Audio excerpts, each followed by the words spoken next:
Welcome to Unapologetically Speaking, a podcast where we sit down with intentional, bold, and unapologetic leaders in our community and beyond.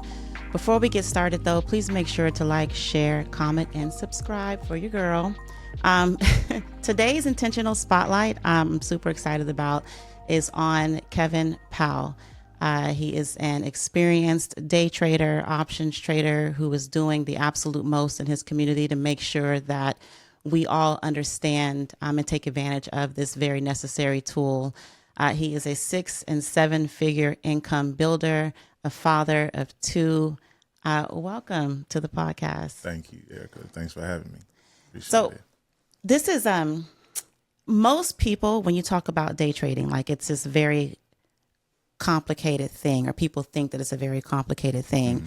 And people automatically assume that you have to have years and years of experience in trading, and that you have worked for, maybe like a Charles Schwab or some sort of investment firm, but you didn't get started that way. So how did you get started in trading? No, so I did come in with zero experience. Okay. In fact, I heard about trading back in 2012, 2013 on Facebook. Some of my friends on there, they traded in the Forex industry, foreign exchange. And I tried it, and I looked at it, and I was like, nah, this feel like school. I said, nah, I'm not doing this.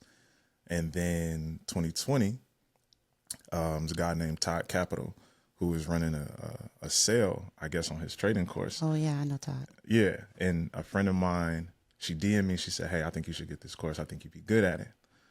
And so I was like, oh, trading? Nah, I'm not, because I thought about when I tried it before, and I said, nah. She said, nah, I think you should do it. Look, the course is only $40. Just get it. At least you'll have it if you ever think about, revisiting, later. And I got it on a Friday. I studied it. I had got my son that weekend, so every time he went to sleep, I was just studying.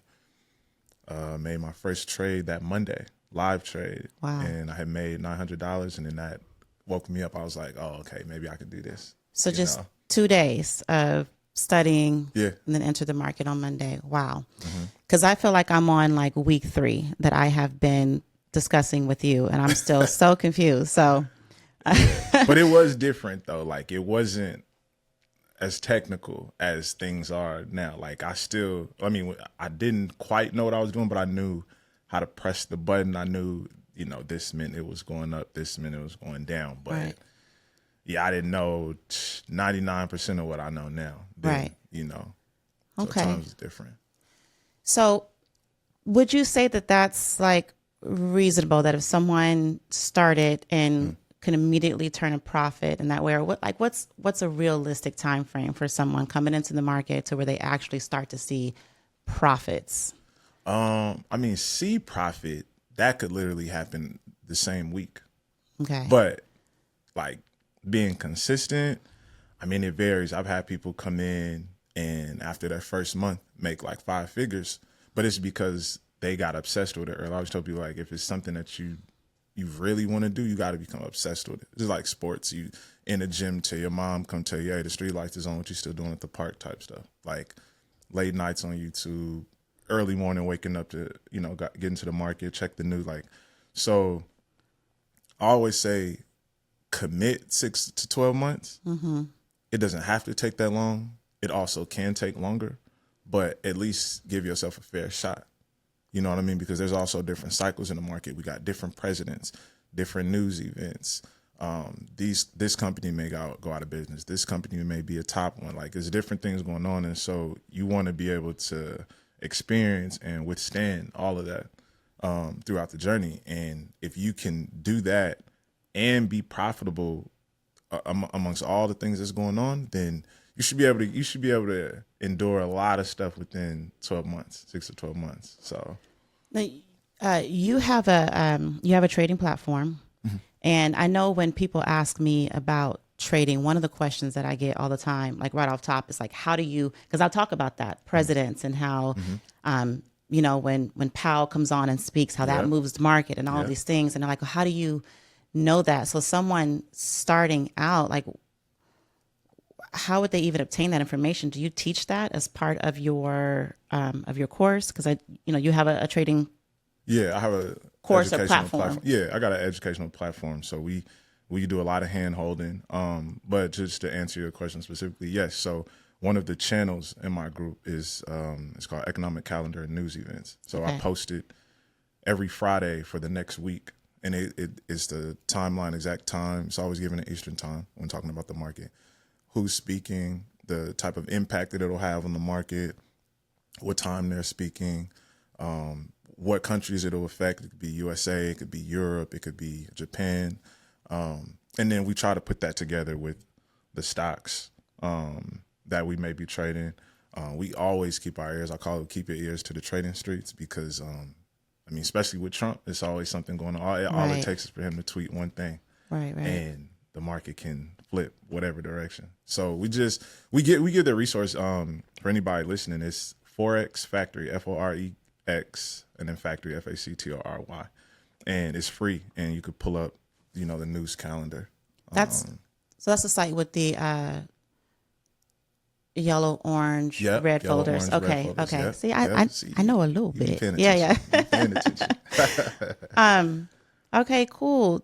One of the things that I really like about you, and it was a funny thing because I was like, Kevin, I got like 10K right now I can put in the market. Like what I do with it? And you were like, start out with 2K, build your account from there. What I really like about you is that you clearly care. I mean, and you told me, because I was like, I'm a hands-on person. Like I need to get in front of it. I need to sit down with you in person. Like I need you to show me this and show me that. And then I'm good. And I'll pay you for your time. And the first thing you said was, you don't have to pay me. Like, let's just figure out a time that works and we can get it done. And I love that because it shows that you're not just committed to, making the money, but also like really helping people grow in this area. Oh yeah. And I think that being self-taught makes it more relatable for people too, who are currently intimidated by, entering the market. So, well, cool. You're 100K online. How did you get that name? Funny thing too is I've never changed my Instagram name. That was my first IG name. And it's a very universal term. So, at one point, the American dream was to make 6 figures. Everybody wanted to make 100,000 a year, whatever it was, business, 9 to 5. And so that was a goal. And then it wasn't until I got into trading where I experienced that in less than a year. So I was like, well, this name can be used in multiple ways for me, because some people are like, well, dang, you already made it. People say, you already made 100K. Like, you got to change your name to 500K. You got to change your name to whatever. And I'm like, actually, no, because I could say, because I've done 100K in a month. I've done it in a day multiple times. So it's like, I can use it for anything now. You know what I mean? Right. So I always like sharing that because, it goes beyond just what we see, which is, people want to make 100,000 a year. And it's like, nah, you could do it in a day. I've done it. Like I've had live logins showing people like, yo, I did this in a day. So the name really sticks out. I should get it tattooed, I think. I think I should. The name definitely sticks out. So funny thing. So we did an event together. Yes. Amazing event too. And you were on a panel that I hosted, the Wealth Panel. And I introduced you, as you may know him as 100K, and there were several ladies in the crowd that were like, okay, woo, the funny thing is that, that was on the first day of the event. And then on the second day of the event, I think you had father duty, so you weren't there. Several women approached me asking where 100K was. And by the fourth woman, I was like, I am not this man's keeper. Like, why? Does that happen all the time? Because you had a series of DMs after the event too. Yeah, you saw those. I wasn't gonna. You know what? I wasn't gonna tell you. I wasn't gonna say anything. I just thought it was funny, and I just kind of like laughed it off or whatever. And but then I saw you post. What was yeah. This is so tell me about that. You know what it is? Because even people that weren't at the event saw what I may have reposted or whatever. And I think I got to do some work on my page, but a lot of folks don't see me like in live action. Right. They don't see me, I might get on my stories or I may be in my car, maybe at home talking about something, but like speaking about what I do in a professional setting, like on stage, on the wealth panel, and they like, oh, this is a different element that we get to see him in. Right. And so I think that might be what it was. And then obviously, oh, he's right there. Right. Like I could be out gas station and people be like, oh, shoot, I can't believe. And I don't look at myself as like just this huge figure, but I mean, I get it. I'm known for, financial literacy, put a lot of people on, change lives. People see my following or, things I may have acquired or do, whatever. And I guess I am somebody to people. So, yeah, it's a pat on the back. For sure. Yeah. But the DMs, they were interesting. But you're single though. I am. Okay, don't ladies. that, so yeah. y'all see this. Okay. So it's not all wins, right? I mean, you do suffer losses in the market. How do you manage that? And what is the biggest loss you've suffered like in a single day to date? Biggest 40,000. 40,000. Wow. Yeah. Okay. It was really like I was so it was February 2021. Okay. The same day that the GameStop stuff happened and they flipped the market upside down. I don't know if you remember, but GameStop made a lot. They just pushed that stock. Oh, I remember. Yeah. Everyone remembers. And that same day, Apple was going to report their earnings. And I believe they were set to have like their first either 100 billion or some milestone they were about to hit. Mm-hmm. And but the market was, when I say upside down, it was like, okay, we know Apple is going to beat these numbers, but can they withstand all of this red? Because everything was at the bottom. And even if they were to beat it, I just don't think they were going to be able to trump what was going on. Mm-hmm. And so I took a gamble on their earnings report. Back then, earnings reports were a little different. If a company beat, stock would rise. If they missed, it would fall. We just kind of knew that.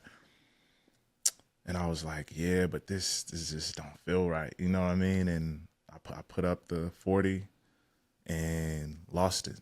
And the company, they beat and they just plummeted. So it was a call. Yeah, I bought calls. Yeah. I bought calls for it to go up. And that night I was just like, you know what? The only thing I was upset about, it was just, I was going back and forth with myself already. Mm-hmm. And I knew why I was iffy about taking it. So it's like, I was upset that night. And I honestly didn't dwell on it too long because I knew it wasn't like Kev, you didn't see nothing on the chart that told you to do that. It was just like, you know what? You kind of knew it could go either way. Yeah. You know what I mean? And so I drank a lot that night too. I got on live. I was just tripping. Like, what am I doing? But, you win some, you lose some.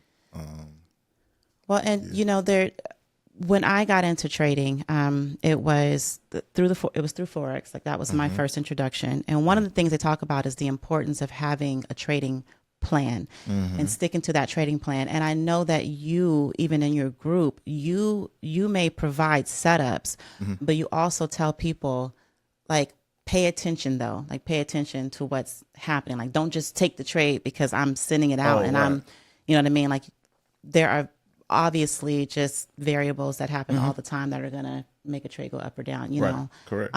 So you're very adamant about that. So I imagine being upset because you knew to be careful and you knew to be cautious and took a gamble. That's the thing. People don't have an exit plan. Yeah. A lot. We tend to only think about the upside. Yeah. And the upside can be as technical as can be. You charted it up and it's going to do this flip over this line. It's going to do this at this level. And everything is charted. I always say above the waist. Everything is, above the shoulders. Everything is charted up here. But then nobody thinks about the downside, the exit plan. And if they do, it's not as concrete as upside. So everyone's like, okay, if it goes here, I'm going to get out. Or once I hit 100%, I'm going to get out, blah, blah, blah.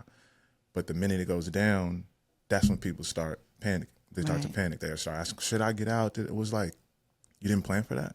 Right. You didn't know that you could lose money, So, and then the hoping and the wishing and, person be down. more than what they said they wanted to be down. Now they're hoping that it turns back around. You got to plan for that downside. I tell my group, the first thing you need to do before even entering the trade, mentally accept the fact this might not go. Right. Like, it just might not go. And you got to be okay with that because it's part of the game. Right. You know? So you have to develop a mental edge for trading, right? Oh, yeah. Eventually, you do have to. Yeah. The mental side, the emotional side. Like, I hate one of my pet peeves. And don't get me, I probably said this in the beginning of my trading career, but there's no such thing as trading without emotions. You cannot. We're humans. You cannot remove your emotions. I hate when people say you can't. And I used to say that, but it's money. I mean, a lot of people with emotions are tied to their money. Yeah. But you can manage them. I always say manage them. Now, what you can erase is your expectations. Okay. You can anticipate. I don't like to say predict, but you can anticipate, but you can erase the expectations because that's going to lead to a disappointment. You know, now if it goes your way, cool. But I just say it helps on the mental to not expect anything, but your emotions, you can manage them. It's like if I make some money, I want to be excited. It's okay. Celebrate it. You know what I mean? But I also was taught, act like you've been there before. You know, don't go too crazy. And now you're like, shoot, I made 10K. I'm about to make another tomorrow. And then it doesn't happen. And now you feeling away. Yeah, that's an emotion. True. But when you down, you know, it may be a certain amount of money that you are. Because like you said, the emotions are tied to the money. Yeah. That's why people have problems with like scaling up. They'll make a certain amount and they think, okay, it's time for me to throw the whole bag at it. And it's like, no, relax. Right. You know what like I'm me. saying? Like I was like, okay. Yeah, you say 10K like, and I'm like, nah, let's just start with 2 and grow that. You know, I know a sister, she took $800 to 10K in 21 days. Okay. Beautiful story. Great trader still to the day. But what happened was I stopped seeing her active in my group for like months. I'm like, dang. So reached out to her, checked on her. She said, I blew my account. And I knew what happened. I just wanted her to tell me, but she over leveraged. Yeah. You know, I like to tell people the more buying power, the more room for bullshit. Like you see it and you be like, oh, so if I see 10K, that mean what? I'm about to make $1 million? I'm about to make 50K? No, I always say, do it again. You know what I mean? If you took 800 to 10K, do it again. Use 8, 1,000, and not too many people in your phone you can call or text right now and be like, hey, did you make an extra 10K this month? Did you do it from $800? Right. 9 times out of 10 is going to be no. So just do it again, you know? Ooh, so that's a good point because, you know, in our community, I think because this is not a skill that is heavily taught or you know, taught or talked about. You know, when I speak to people about it, a lot of people feel like it's gambling. You know what I mean? Yes. And I'm like, no, there is a method to it. There is a rhyme or reason. You just have to put yourself in front of the education. Right. You know what I mean? And the right people who know. So, you know, the funny thing about that line when people say that like trading is like gambling is, you know, during the pandemic, a lot of people have gotten into gambling. Yeah. And what's crazy is there's a method to that too. Right. You know what I mean? People study their ass off for gambling and do very well with it. So it's like, it's a method to everything. Yeah. So while we can look at gambling as, you know, needing luck and all of that, there's people study for that stuff. And the education pays off even with gambling. So I think it's perspective. Like they say, it's a saying, if you change the way you look at things, the things you look at start to change. So it's like you come in thinking it's gambling, but look at it like, no, like you said, there's a method where I can study and it won't feel like gambling. Right. And then as you start to get into it, be like, nah, this isn't gambling. Like I'm actually studying, I'm putting this piece of the puzzle together. It's making sense here. And, you know, then you start seeing the wins and the results and you're like, okay, yeah, this is not gambling. This is not luck. This is my work I put in. Right, right. Know? So I want to go back to something you just said, because you were talking about how people kind of take themselves out mentally. Like if you realize gains or big gains one day and then the next day you don't realize those big gains, because that can really be applied to anything in life. I know you're a football coach, and I used to be heavily involved in that sector when my boys were younger. But that's so true for that too. You know, kind of getting them to manage their emotions behind losses. Yeah. So, and you know, that can be like herding cattle with kids. I imagine dealing with adults and trying to get people to not blow their accounts. And, Yeah. gosh, do you feel responsible when people do that? I mean, is there a certain part of you that feels like, man, like Yes, I feel responsible, but to an extent, only because I also know that I constantly and adamantly preach like the long game. Like you might have a loss today, but that's not the end all be all. Right. You know what I mean? Like people ask me, they be like, "Why you never post your losses?" I'm not promoting a losing thing. Right. I'm promoting this to win and get out of whatever situation. So I don't owe nobody anything. You know what I mean? When people come into my group, they know. I feel like people know that losses come with this stuff. Because let's just be real. If it was easy, everybody would do it. If it was 100% win rate, everybody would be in the game. Everyone, for the most part, a lot of people have heard of trading or come across it, tried it, whatever. But people, that's why some people don't get into it. Like you said, oh, nah, I've been seeing people lose money, or it's gambling, which means I could lose money if that's their mind frame. So yes, to an extent, because I do give out plays that don't always hit, but I also know our wins, we win more than we lose. Our wins are bigger. You know what I mean? And then it's like, one of the things in my group, we set the standard high. So like our layup or base hit is like 100% ROI. You know what I mean? But in my group, I had put up something the other day where this past week we had like over 92 wins that were, over like 145 wins that went over 100%. Wow. I think it was like over 90 that went over 200%. I think 20 went over like 500%, stuff like that. So, but you don't see that a lot. People say like, oh, 20, 30%. So I'm like, if our wins, we hitting 300, 400, 500% ROI throughout the week, but somebody might lose, 30, 40%. Like that comparison alone, like it doesn't even match, So like I said, I do to an extent, but I talk about risk management enough, like some stuff is on you. And I feel like in trading, you will have to bump your head a little bit. No, I could tell you everything I've been through, and I could try to help save you from every mistake I've endured, but you're going to go through that stuff. Right. And that'd be the mental and emotional side right there. It's like, I could tell you, hey, E, this is where you get in. I could say, Erica, this is where you get out. Make sure you get out here. But I'm not in your system. I don't know what you're feeling. I don't know what's going on in your head at the time. And Erica over there looking at that chart like, I think it's finna go up some more. Exactly. And you could be sitting right next to me, and I still don't know your internal feelings. Yeah, no, for sure. And so at that point, I don't have control over that. Yeah. So if you don't follow a particular rule or something that I said, and it happens all the time in my group, people be like, Kev, you still holding XYZ? And I'm like, I got out yesterday. I told you I went out and get out. And they be like, oh, it's cool. I'm gonna just hold. Hopefully it go out next. Right. Like we hold hands, but man, sometimes I let it go. Yeah. So for sure. It's part of the journey, though. I embrace it. How many people do you think you've helped with this skill set? Yeah. And really, I feel like anyone who's come through my platform, for sure. In our group, over like 9,000. Wow. Yeah, starting 2025, over like 9,000. And that's people in my group. There's people that have never stepped foot in my group, but they follow me on IG and they'll tell me, hey, I saw you post this in your stories. Or so definitely over 10,000, I would say. Wow. Yeah. So okay. Definitely moving numbers. So you, father of two. How old are your boys? 2 boys? My baby just turned 7 a couple weeks ago. My oldest 13.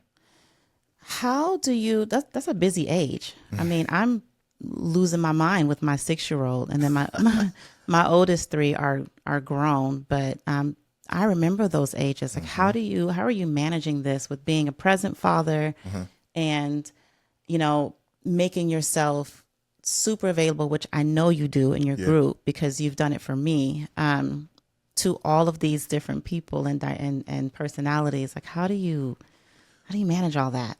Yeah. I mean, I make sure that I control what I can control. And then one thing, and I got to shout out my group too, because they get busy with or without me. Right. Like I'll be on vacation, or I'm like, hey, I'm gonna be gone for the day. It'll be just as busy as if I was there. So my group, I think the way it's been conditioned, because it's so educational based, like it's not just a call out service. So that way they're not relying on me. They do, but they don't. It's like I give my plays, but I also put education behind it. So it makes the average trader say, oh, he's giving us his thought process. He's walking. I need to learn this. Because if something, God forbid, happened to me or the Discord, or we have, technical difficulties, can you pull up a chart on your end and still get busy? And my group is conditioned that way. Win just as much without me. And so because I know that, then I'm able to do other things. Like people think that I sit at home and on my screens all day. And I'm like, I'll be at the gym. When y'all hit me, I'm at the store. And when y'all hit me, I might be having lunch. Yeah, I was going to ask about that. Like, how much time do you sit? Because when I place a trade, and this is probably more just emotional maturity, and in this aspect, right, in the trading, world, right. Yeah. I am watching that trade. Like I am like refreshing every 5 minutes, like and I think I probably got more like that because I was doing Forex, and Forex is like you enter some of those indexes and you like, it could go it's a bit just a 5 minute. Yeah. So, yes. So I kind of got into that. But when I think about really getting back into trading, I think one of the things that has prevented me from doing that is just knowing that I don't have time to sit in front of this computer and watch this trade all day. So how much time do you think you really spend? I mean, most of my homework is done the night before. Okay. Yeah,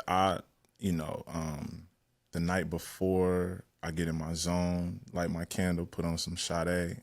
I zone out. I do. I don't know. I just love her music, and I just zone out. And it, to be honest, because I'm at a point, it still doesn't take me forever. Because for me, I look for a lot of the same setups. Like in my group, we have a scanner, and it will give the setups that I'm looking for. Like it may be A, B, C, or X, Y, Z. So I'll say, type that in the scanner, and it'll give every stock that has that. So that cuts my time in half. Now all I got to do is cross-reference, take that setup or that stock to the chart, make sure it aligns with what the scanner said. And then from there, I just kind of see if there's any news behind it, whatever. So I would say every night, maybe 1 to 2 hours doing my own homework. But once I'm in the trade, I got text alerts. So it's like if it crosses a certain area or if it, gets below something, like I'll know. I could be at the gym and it's like, oh shoot, it's about to hit my target or up, might be time to get out. Right. And then I'm always tapped in, with my group. But throughout the day, I'm not staring at much.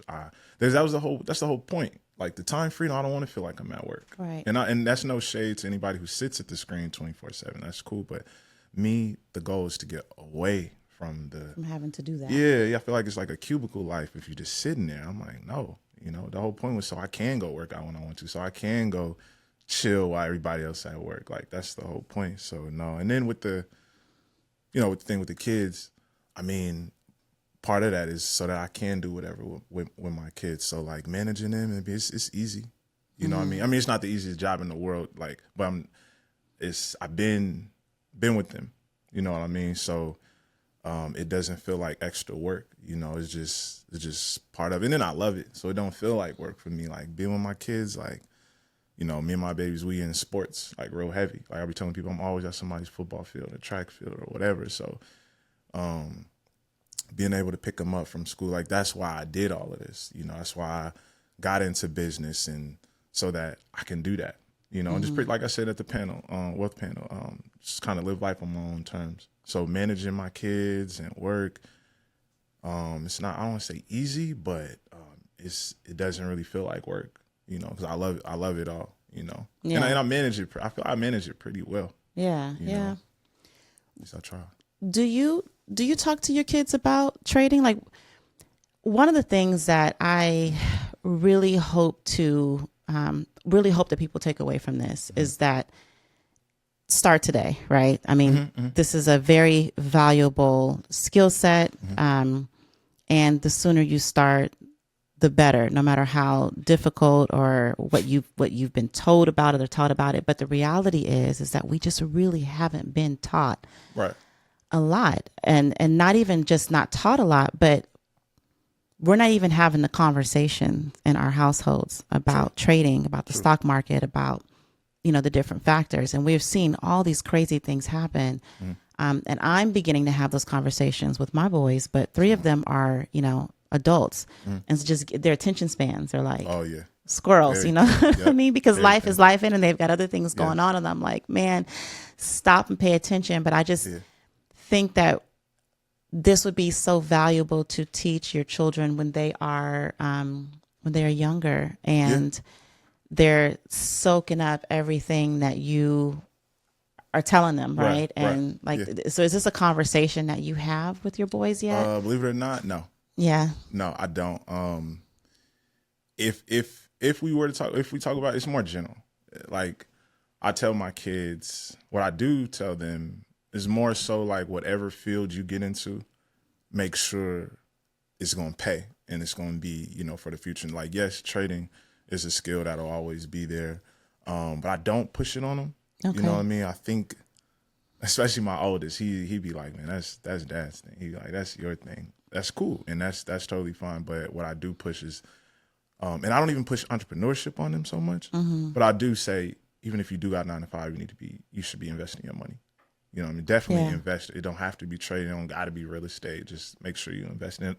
And I believe, even if they don't get into trading, I think they'll at least understand the simple concept of even the long game. Like, buy now, hold it for later. Like, they have custodial accounts, and I've shown them, like, look, remember I put this money in here? Remember I put this in that? Look where it's at. And they get excited. Even my baby boy.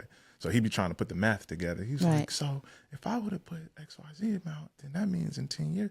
Like, so just simple stuff like that. I'm like, if you can understand just putting a little bit away and that is going to grow over time, that's cool. But my main thing is for them to prioritize, like, because when we were younger, our passion was our paycheck, like our dream job. We had dream jobs back then. But I feel like now our dream job back then don't match our dream pay. It's different. So now I feel like your paycheck eventually has to become your passion. Like, trading wasn't a thing. What I saw, what it did, now it's become my passion. Right. And so I just tell my kids, look, whatever you do, I tell them, get into tech, AI, healthcare, finance. You can't work at the shoe store. I mean, you can, but I'm just saying, like, the dream job can't be working at Foot Locker. Right. I don't care how much you like shoes. You can't think working at Trader Joe's is just like, no. You know what I mean? Like, that's what I hit on the most is like, let's be smart here. Yeah. You can stay at home, but if you're at home, you working towards something, you going to a tech boot camp, or getting a cybersecurity certificate, like, that's where it's at. So, and you can still invest. There's a girl, I don't know if you follow Simone Bees. She's from Atlanta. Lifestyle like everybody else. She got the cars, got the jewelry, she invests her money. She's in cybersecurity, making, I don't know, $200,000-300K. And she's teaching people, nowadays you can build your skills, build your salary. So you can be in tech for 6 months, take those skills, and then somebody else is going to say, oh, you learned that in 6 months? Like, I'm going to offer you more money, and live the same lifestyle. Right. She got the G-Wagon, she got the Lambo.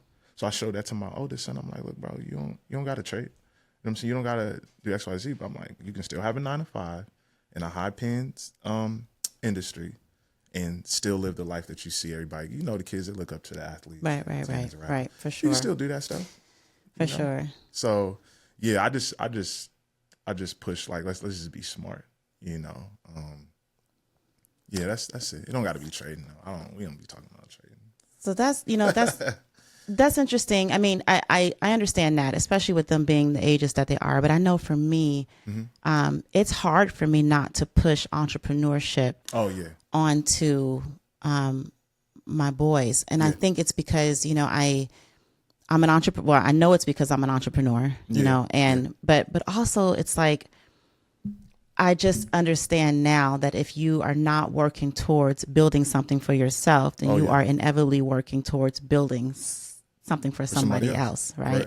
Yeah. And so, for us, it's like, they're not all going to get it. You know what I mean? They're going to maybe not work for us. They're going to go and get jobs, and there is nothing wrong with that. I haven't always been an entrepreneur, and I'm very thankful for the experience that I gained beforehand. But now, it would be hard for me to just kind of leave them to it, right? I mean, you Yeah. have to as a parent. 'Cause Yeah, they're yeah, gonna, yeah, yeah. who are them kids? They're gonna kid, they're gonna kid, they're gonna kid, they're gonna do what they want to do. But Yeah. yeah, but that would be hard. That So is something good to put in. But like you said, it's good for them to know. They may not go that direction, but like you said, it's good. And I think, as they get older, I feel like some kids will start to just catch on like, well, dang, mom is at home chilling and I'm at work. right, You know what I mean? right, Mom and dad. And it could be something simple as you going to Starbucks at 11 o'clock in the morning because you woke up late. Ain't had to punch a clock. Like I do it sometimes in my group. Sometimes I'm like, I don't feel like getting on Zoom, and I'm just not. I could do that though. You know what I mean? Or as somebody else. Again, no shade, but like they have to get up. And I tell my kids, I'm like, some people do love their jobs, depending on what it is. Like some people, and I applaud that. There's nothing, like you said, nothing wrong with 9 to 5. But I think just even having a business while having a 9 to 5, because then too, it may free you from, you may say, instead of me going to my 9 to 5 full time, maybe I can go to part time and have more time for myself and my business. And then who knows, you might even cut out that part time and get rid of 9 to 5 altogether and be like, you know what, this entrepreneur stuff is where it's at. It's you got to be a beast to be a full time entrepreneur. yeah. You got to be a different animal. You're not guaranteed to die tomorrow. All my life I had to fight. Yeah, no. It feels like true. that. Yeah. It feels like that. That's so funny. But no, it's good for them to know, I think. And seeing their parents, thrive in entrepreneurship. I know, I'm sure your boys be like, dang man, mom, she got the freedom. I mean, You know what? I think my kids honestly are like, what is she doing now? Like what is happening? Like she always doing something, like, yeah. And they're 24, 22 and almost 20. So, for the most part, they're just kind of doing their own thing. But, it's become more apparent. I mean, just more important to me as I get older. Right. And I just realize, we're not always going to be here. Like the life that they live, even now, even though they're grown, is sponsored by mom and dad. You know what I'm saying? For the most part. It's worrisome for me. And I just want to, if something happened and we couldn't do that tomorrow, like what skills would you have learned and would you have acquired and be comfortable in to be able to provide that for I agree. yourself, right? And there's no timeline. Like you don't know what's going to happen, you don't know right? what you From don't one know. to the next. You don't know what you don't know. Gosh, what do you think is the biggest, money myth that is keeping our community, holding our community back or keeping us from pursuing entrepreneurship, pursuing, trading and trading education? Why do you think there's so much? Yeah. Maybe I know one is thinking that you do have to have a lot of money and experience. Okay. And I mean, the easiest way to You mean to get started in trading? Yeah, to get started in trading and even entrepreneurship. Business. Yeah, People think you gotta have money, but I mean, like the lady spoke on business credit. Like you can apply for a loan to start the business. With trading, you could apply for a loan to start trading, or you don't have to have a lot of money. I always tell people come in with like 500 to 1,000 just to have that buffer. It doesn't mean to use it, but you might lose 50 today, so you want to have something left over to trade with. That and I don't know if it's a myth, but like people just don't want to work. Just don't want to work. You just don't want to work. I saw a meme or a quote where it said, what it said, you can give somebody a job laying down, they'll still get up and complain. And it's true. Yeah, it's it is true. Like people just don't want to work, and especially your kids. Yes, I'm just playing. No, just too. kidding. But me being in the trading, people will be like, "What's the play? What's the play?" And I'm like, "Did you study? Because I could give you the play, right? And it could make you money." But then you're gonna be like, "Well, what are you talking about?" So then I'm gonna say again, "Did you study?" Because you can't even speak our language. Right. You know what I mean? You could be on the winning team, but you didn't play no part in nothing. You know what I mean? So you gotta put in the work. It's not gonna fall in your lap. And like we talked about earlier, you may not get it this week, and you should be okay with that. Inky Johnson said, can you be committed to the process without being emotionally attached to the results? You might not get no results for 2 weeks, but can you keep studying? Right. You may take a loss your first 5-10 trades. Can you keep studying? You know, and some people go through droughts of like, man, I'm losing. And one of the things I pride in is being the guy. I feel like there's a few different types of traders. People that's just getting involved.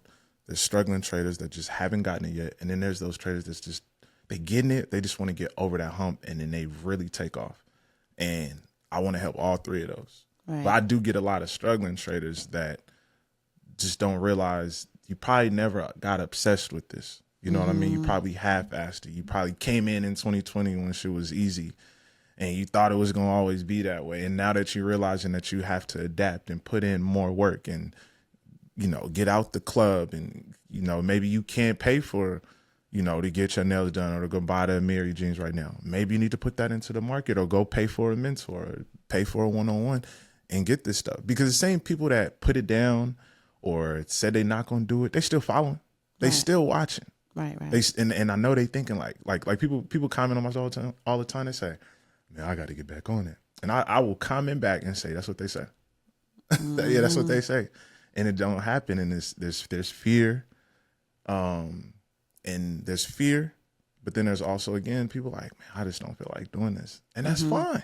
Yeah. But the people that do, they are putting in the work. Right. You know, so, you know, if you, like they say, if you want it bad enough, you'll get it. You know, but that people just don't want to work. It's bad. Being self-taught, and I know you mentioned Todd Capital, but how do you continue to evolve and continue your education in this area? Or do you feel like you kind of know everything you need to know to continue to be successful? Or no, I definitely don't feel like I know everything. I get motivated by people around me that I really rock with that are doing better than me and some things. Like it's a dude, JR Greatness, actually just had a birthday. Happy birthday to him. He that boy get busy. He started in my trading group. Real solid guy. And he is he's a research freak. Like he's always just looking for the next hack to crack the market open. I know that about him. I've been knowing him since 2022. He's probably, you know, because one thing, when I came in, I was following the guys with the Lambos and the Bugattis and the making this and making that. But then I got there. I don't have a Bugatti, but it's like, I'm like, oh, I'm making what they make. Some of them I'm making more than them. So I don't even follow them no more. Because it's cool. But I think I gotten to a point where it's like, I motivate myself for the most part. And then,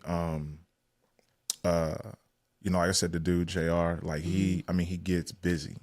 And I'm just like, and the cool thing about it is he don't gatekeep. Like we text every single day, and he'll be like, "Yo, bro, check this out, do this," and I'll be like, "Hey, check this out, learn this, da da da."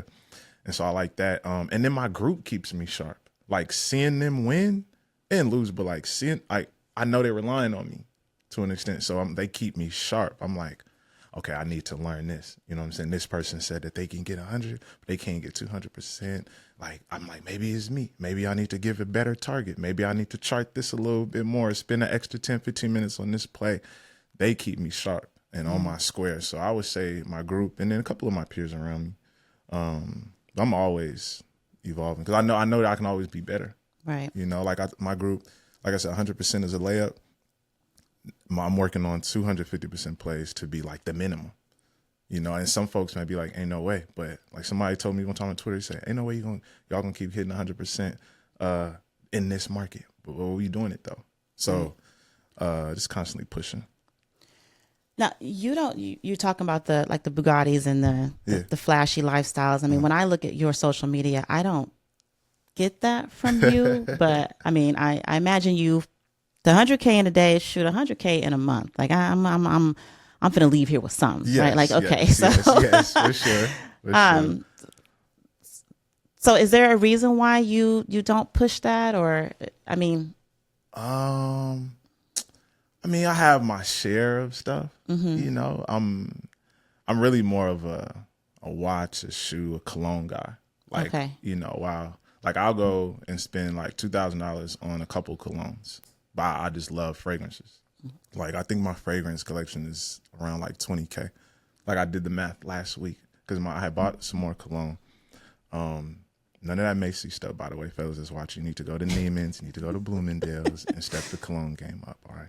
But that might have been why you had them in here looking for you in the daytime with a flashlight.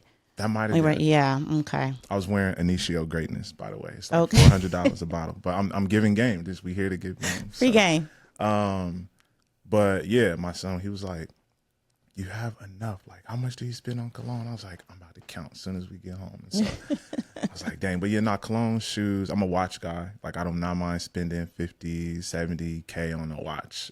It's like a subtle flex for me, you know? I still go to Nike outlet. You know what I mean? Like, and I like walking around, going to my son's school, picking them up. I know, like, this hoodie was probably $30. These pants were probably $20. My watch might have been $50, but they no telling how much I got in the bank. Ain't no telling what businesses I got flowing right now, or my kids set for the rest of their life. Nobody knows that.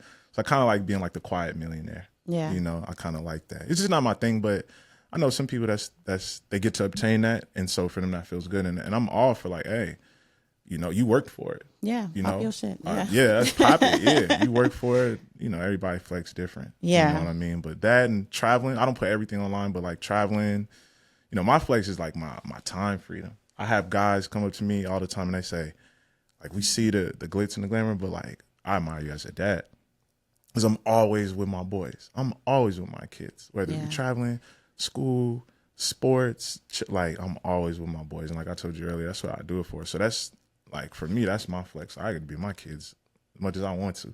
Yeah. You know? So yeah, that's my thing. But yeah, shoes, cologne, yeah. Can't nobody see me in that game. Okay. Well, that's dope. I asked that question because, like I said, I have 4 boys. And one of the things that, we deal with as parents is like trying to manage that entitlement and trying to manage that understanding that, there might be some money floating around here and there, but like, we work hard for this money. Like, what you gonna do for it? You know what I'm saying? Just your boys are younger than ours, but I know we always talk about just how we wish that we had kind of done more of that, making them work more for it, making them, you know what I mean? So that's just kind of this difficult thing, like all the things that you would do if you could go back and things that you would do different. So what type of things do you do with your boys to kind of manage that? Like, just because you have it, just because they know you have it, doesn't mean that they have access to it or can get it, or No, that's a great question, E. You know what? I don't push the whole like you gotta work for it. It's for me. I try to make them understand as much as I can. Like, I do gotta work. Like, this stuff is not easy. Like the value of money. The value. It's more the value. And then honestly, and I know this is used loosely, but I kind of let my kids be kids. Yeah. But they also do have work as kids. So instead of me using money, I say, well, your hard work in the classroom. You know, my sons now, like when they go to football practice, they said, we got to go to work today. Like that, they said, like, that's my job. So then we talk, they understand the value and the fruits of the labor and results from practicing in football. Yeah. So I'm telling you, like, our sports, like, that's like our thing. That's what we connected, but like, we just love sports and we do so much together. So the way I can talk about, hey, I had to do this in this trade and I had to sweat through this for a couple hours. And that's how I was able to, same with we just use sports. And I say, so when you on that field or when you in that classroom, 10 years from now, 5 years from now, you know what I mean? Me personally, I just try not to push what I do specifically on them so much, but I also try to help them relate in the things that they like to do. Right. So they can see it, because they're like, well, Dad, I do this, so how can it relate to me? Right. Trading don't necessarily have nothing to do with me, but what message can you deliver to relate to what I got going on? And so the school, the football field, that's kind of how we bring that all together. Okay. Yeah. Cool. So we're almost at our time, but so we imagine that we've got someone watching, today or when this airs, and they've made the decision, like, I'm going to get into trading. Like, I'm going to do it. where would they start? To come find you, Come find me. come find Kevin, of course. You start there, but Yeah. how do they find you? And what advice do you have for anyone, coming into this that you wish you had when you came into it? Advice, just erase your expectations. I think I came in at a good time. Trump was near the end of his term, but he was pumping the market left and right. Every day was green, green, green. Like I said, that's why a lot of people made money in 2020, because not everybody knew what they were doing, including myself. But if you knew how to press that call button, you're just gonna make money. Right. And so I expected it to always be like that until I got chin checked in September 2022. I said, "Oh, this I'm losing 10K. I'm losing 20K. This is not it." And so I took 2 weeks off, and I was like, I studied the charts. So I think my thing is come in with no expectations. If you don't come in with me, erase everything you learned before, like, because I want to, from ground up. I feel like I can take people from the ground to the moon. So erase all of that stuff and come in. Ground to the moon. Okay. And just make a commitment. You know what I mean? Like I said, you can't, maybe if you make that commitment and erase the expectations, I don't see how you can go wrong, because even if it's not for you, at least you took the time in. You didn't come in expecting good or bad. You just said, look, I'm going to do my best, and just take your time. So I would say commit, erase expectations and all the other distractions out your head, because like I said, people come in thinking they got to have a lot of money. They got to stare at the charts all day. In order to make a lot of money, you got to stare at charts all day. It's like, no, there's times where we will trade within minutes. You wake up and you are up, however much. You don't got to stare at the charts all day. You know what I mean? Like it's a lot that gets said about trading. Like I'm sure you've heard a lot of things. And it's like, just erase all of that. Maybe it's true, but just erase all of that and just control what you can control, focus, and really understand, like, if you do put in, because people see the results from other traders, that could be you, but you gotta tell yourself, like, I'm willing to make that change, because people, like I said, people see what it does for other people, and they be like, man, that could be me. But like they say, if nothing changes, then nothing changes. So if you don't make that change and get out of your way and say, I'm gonna actually do this, I'm gonna put the time in, then you can't expect nothing different. So just commit, erase the expectations, and just put in the work. Erase expectations and put in the work. Okay. Any last thoughts? And how do people find you? Call me 100K on IG. So CALLME100K. And it's a blue badge, so don't worry about the fake pages, because there's a million of them. But I'm verified. Oh, yeah. There are a million. Yeah. Yeah, them fake pages. Look for the blue badge. Yes. I should be the first one to pop up. Yeah, call me 100K on IG. I'm not on Twitter much, but it's Call Me 100K's page. I'm not on Twitter, but IG for the most part, you can find me there. Okay. Well, thank you. Thank you for your, bold and intentional and unapologetic leadership in this area, and making sure that this information is out there and that people have access to it. That really says a lot about who you are, because you don't have to do that. Mm-hmm. So we appreciate you. Yes, and I appreciate you too, E. Yeah. Thank you for letting me come and share. Of course. Thank you for joining us. Sounds good.